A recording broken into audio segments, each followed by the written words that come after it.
I stood in that empty basement, my hands still rough from 18 months of work, and I could not believe what had just happened. This was supposed to be my forever home. My parents promised me that. I had poured $23,000 and countless weekends into transforming their abandoned storage space into a beautiful apartment. They told me it would always be mine. But then my sister Ophelia came back from California, and suddenly their promises meant nothing. Before we begin, let me know where you are watching from today. Hit that like button and subscribe if you have not already. Now, let me take you back to where this all began. My name is Marcus, and I am 28 years old. I work as a licensed electrician, a job I have held for almost 7 years now. I grew up in a modest 2-story house in suburban Ohio with my parents, Harold and Diane, and my younger sister Ophelia, who is 25. From the outside, we looked like any normal American family. We had Sunday dinners together, celebrated holidays, and took the occasional family vacation. But underneath that surface, there was always an imbalance that I could never quite put into words until much later in my life. Ophelia was born 3 years after me, and from the moment she arrived, she became the center of my parents' universe. Do not get me wrong, I do not think my parents intended to play favorites. But Ophelia was different from me in almost every way. She was outgoing where I was quiet. She was charming where I was awkward. She had this ability to light up a room just by walking into it, while I preferred to blend into the background and get things done without fanfare. Growing up, I was the reliable one. When something broke around the house, I fixed it. When the lawn needed mowing, I did it without being asked. When my parents needed help moving furniture or painting a room, I was there with my tools ready. I never complained because I thought that was just what family did. You show up, you help out, you do not expect anything in return. But looking back now, I realize that my dependability made me invisible in a way. My parents knew they could count on me, so they stopped noticing me. Meanwhile, every little thing Ophelia did was celebrated like a major achievement. 3 years before the events I am about to tell you, my life took an unexpected turn. I had been dating a woman named Jessica for 4 years. We lived together in a small apartment on the east side of town, and I thought we were building a future together. Then one day she told me she had met someone else. Just like that, 4 years of my life were gone, and so was my home. Jessica kept the apartment since it was in her name, and I found myself scrambling to figure out where to live. Rental prices had skyrocketed in our area, and finding an affordable place on short notice felt impossible. I was staying on my friend Derek's couch, feeling like a complete failure when my parents made me an offer. They had a basement that had been used for storage for as long as I could remember. It was roughly 1,200 square feet of dark, damp, cluttered space that nobody ever went into except to dump more junk. My father Harold sat me down at their kitchen table and said something that would change everything. He told me that the basement was just sitting there doing nothing. He suggested that since I was handy with tools and knew electrical work, maybe I could fix it up and make it into a real living space. He said I could stay there as long as I wanted, and that once I put the work in, it would basically be mine. My mother Diane nodded along enthusiastically. She added that it would be so nice to have me close by and that I could really make something special down there. I remember feeling a warmth spread through my chest at that moment. For once, it felt like my parents were truly seeing me, truly valuing what I could bring to the table. This was not charity. This was an opportunity, a partnership of sorts. I would invest my skills and money into improving their property, and in return, I would have a stable home. It seemed like a fair deal. More than fair, actually. It felt like a gift. I started planning the renovation immediately. The basement was in rough shape, worse than I had even remembered. The concrete floor was cracked and stained. The walls were bare cinder blocks with moisture seeping through in several places. There was one tiny window that barely let in any light, and the only access was through a rickety wooden staircase from the main house. The electrical system was ancient and barely up to code, and there was no plumbing to speak of except for a floor drain. But I saw potential where others might have seen a hopeless cause. I drew up detailed plans for a complete transformation. I would install proper moisture barriers and insulation. I would put in a new electrical system with plenty of outlets and modern lighting. I would add plumbing for a full bathroom and a small kitchenette. I would lay down beautiful hardwood flooring and put up fresh drywall.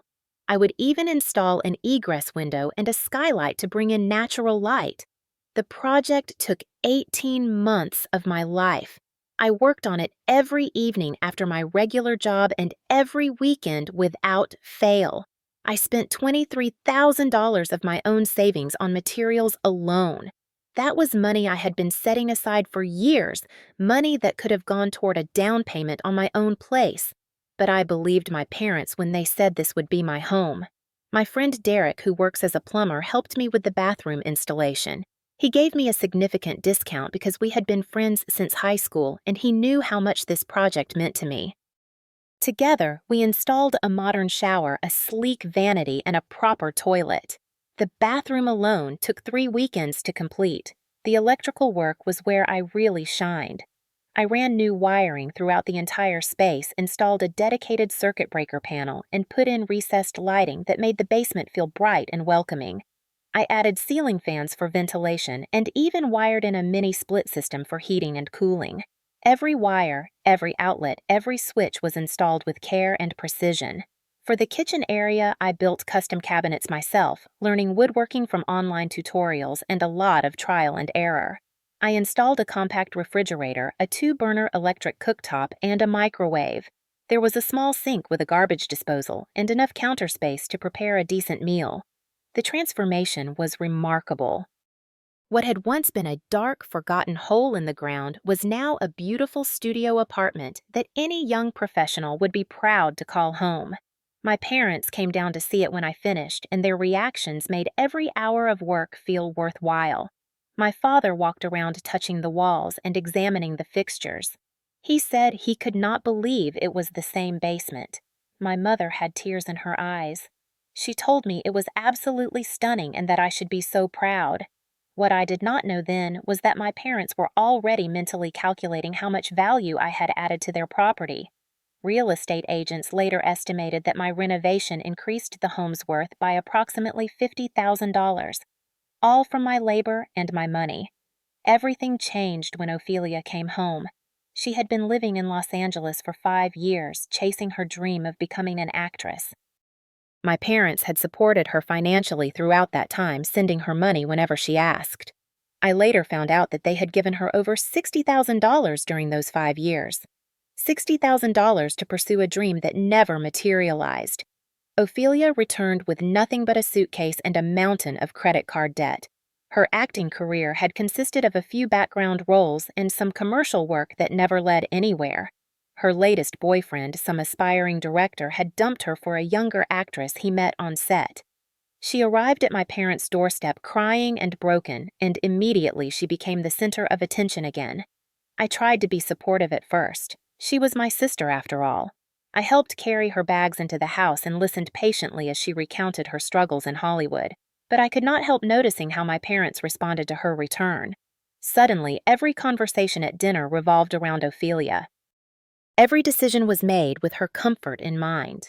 It was like I had become invisible again, just as I had been throughout our childhood. The first warning sign came about 2 weeks after Ophelia moved back. She started coming down to my basement apartment frequently, always with some excuse. She needed to borrow a phone charger. She wanted to see how I had decorated. She was bored upstairs and thought we could hang out. Each time she would walk around my space with this look in her eyes, a mixture of admiration and something else I could not quite identify. One evening, she stood in the middle of my living area and said something that made my stomach clench. She told me that this place was amazing and that I was so lucky to have my own private space like this. She said she wished she had somewhere like this to escape to somewhere to figure out her next steps without our parents constantly hovering. I brushed off her comments at the time. Of course, she admired the apartment. I had worked incredibly hard on it. Anyone would be impressed.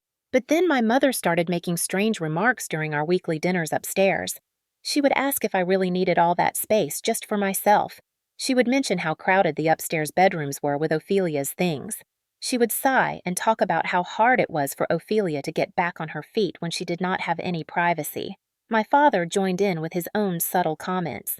He observed that Ophelia needed time and space to heal from her disappointments. He noted that she could not stay in her childhood bedroom forever, that she was a grown woman who needed a proper living situation. At first, I thought they were just venting, just processing the adjustment of having both their adult children under one roof. I never imagined they were actually considering what I now know they had been planning for weeks. The conversation happened on a Saturday evening in late October. I remember the exact date because it was exactly 18 months and 4 days after I had moved into the basement.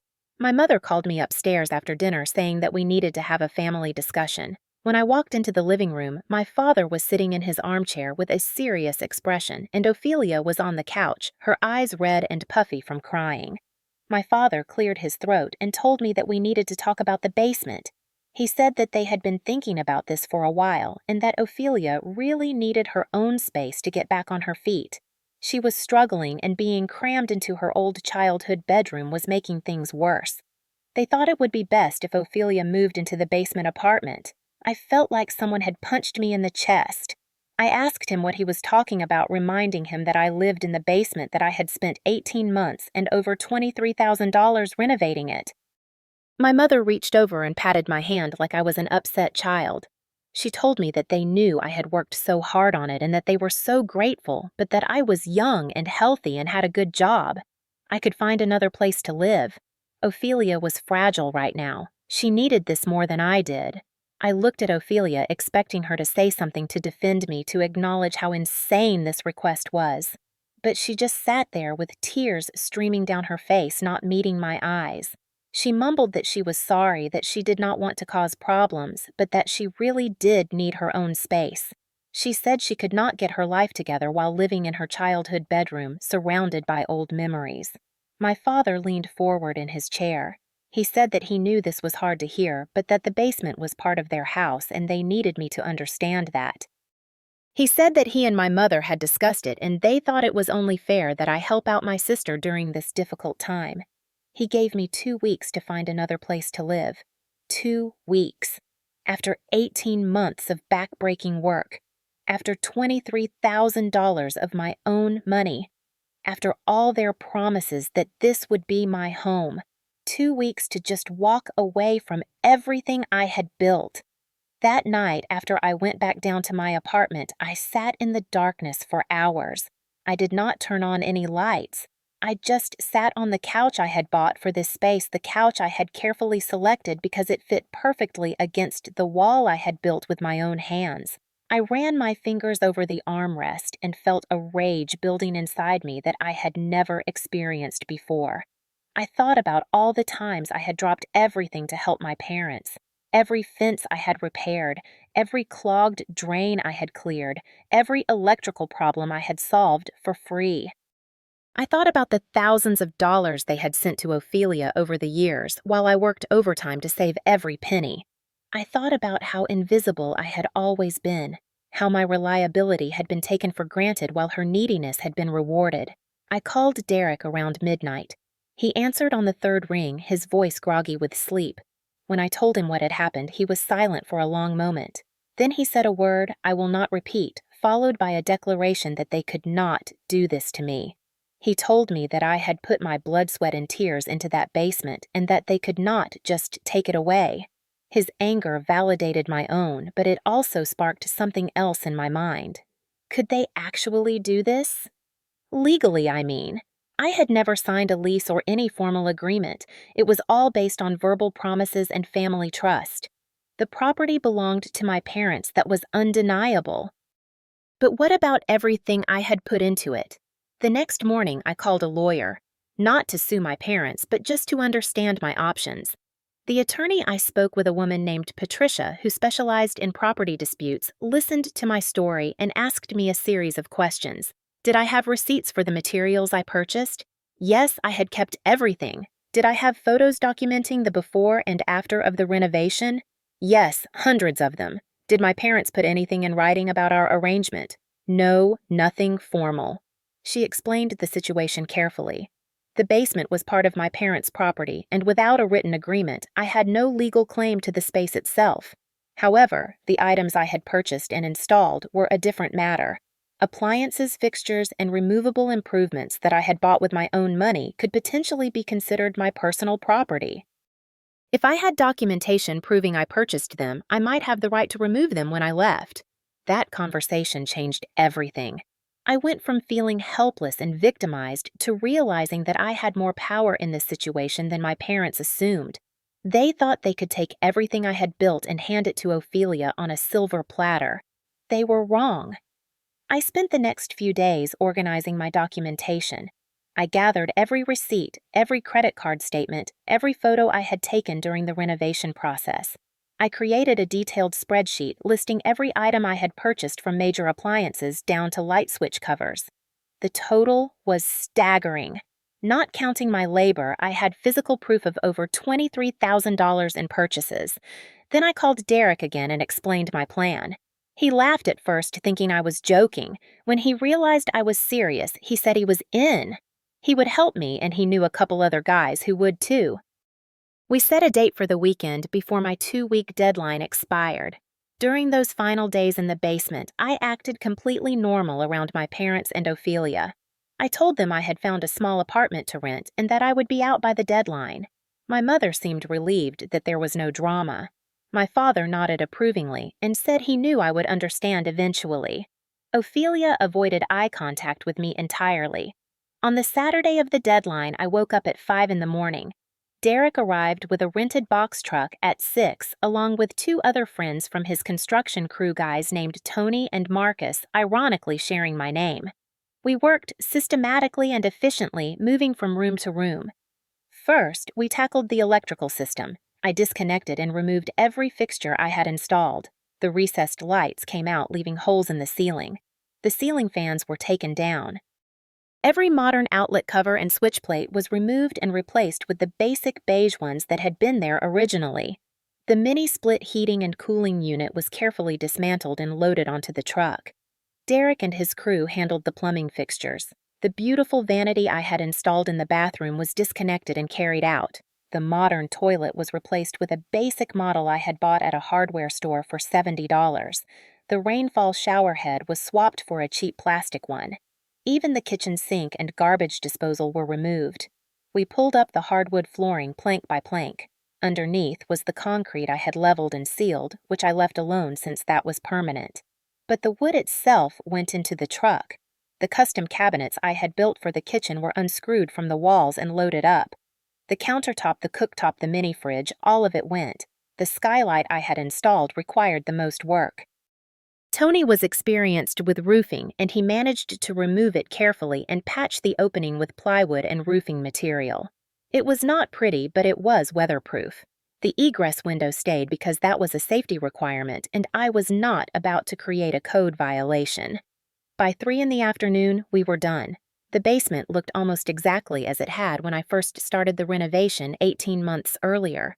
Bare concrete floors, cinder block walls, basic lighting from the original single bulb fixture, and that one tiny window letting in minimal light. The only remnants of my work were the sealed floor, the basic plumbing rough-in, and the upgraded electrical panel which I left because removing it would have been dangerous. My parents and Ophelia were not home when we did all this. They had gone to visit relatives for the weekend, probably assuming I would quietly move my furniture and leave. When they returned Sunday evening, I was already gone staying at a motel until my new apartment was ready. My mother's phone call came at exactly 7:43 that night. She was screaming so loudly that I had to hold the phone away from my ear. She demanded to know what I had done and called me a vandal and a thief. She said I had destroyed the basement and ruined everything. She threatened to call the police. I let her finish, then calmly explained the situation. I told her that I had not destroyed anything. I had simply removed the items I had purchased with my own money. I reminded her that I had receipts for everything and that I had consulted with an attorney who confirmed that I was within my rights. If they wanted to call the police, they were welcome to, but the officers would find that no crime had been committed.